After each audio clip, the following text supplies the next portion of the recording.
il faut qu'on comprenne, nous tous, nous procédons de l'autorité de l'État. Et qu'à partir de ce moment, même si on est spécialisé sur des questions particulières, nous avons l'obligation de nous engager dans des synergies intelligentes. Pour moi, c'est important.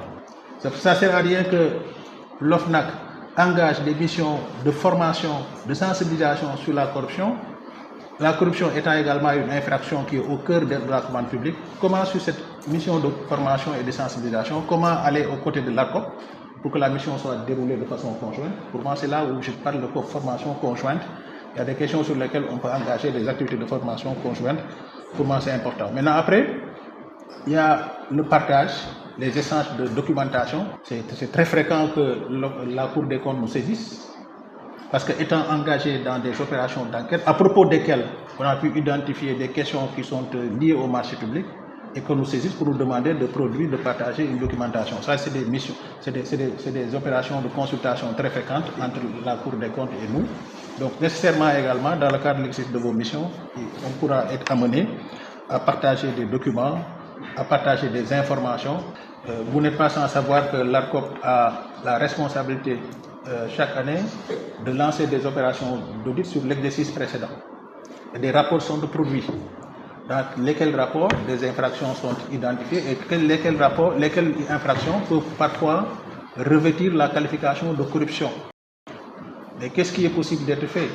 Nous avons commencé il y a quelques années de faire l'exploitation des rapports pour après maintenant regarder quelle est la suite à donner par rapport à des constatations matérielles. Maintenant, si la constatation épouse les contours de la corruption par rapport à des ressources publiques, qu'est-ce qui peut être fait? Ça aussi, c'est des questions qu'on peut regarder ensemble. Donc pour moi, Monsieur le Président, la collaboration, elle est nécessaire, elle est presque naturelle. Maintenant, quelle est la forme? Le partenariat bilatéral, oui, je pense que c'est important parce que peut-être il y a des questions sur lesquelles on a des interférences réelles. Mais partenariat aussi multilatéral, je suis d'accord, parce que pour moi aussi, ça ne sert à rien de passer une convention avec la CENTIF, une convention isolée avec l'OFNAC, une convention isolée avec la Cour des comptes, alors que nous sommes tous des organes de contrôle. Donc pour moi, ça peut être important qu'on puisse se retrouver sur l'essentiel en tant qu'organe de contrôle et mettre en évidence les zones de confluence qu'on a.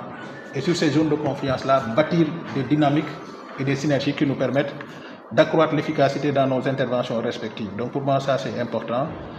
En tout cas, nous sommes favorables à cette collaboration et c'est vraiment un honneur pour nous de vous recevoir dans le cadre de votre première visite, Monsieur le Président Moustapha et l'ensemble des membres de votre délégation. C'est vraiment un honneur pour l'ARCOP et nous marquons vraiment notre disponibilité à travailler avec vous dans le sens de prendre en charge les missions respectives sur lesquelles nous avons des interférences réelles.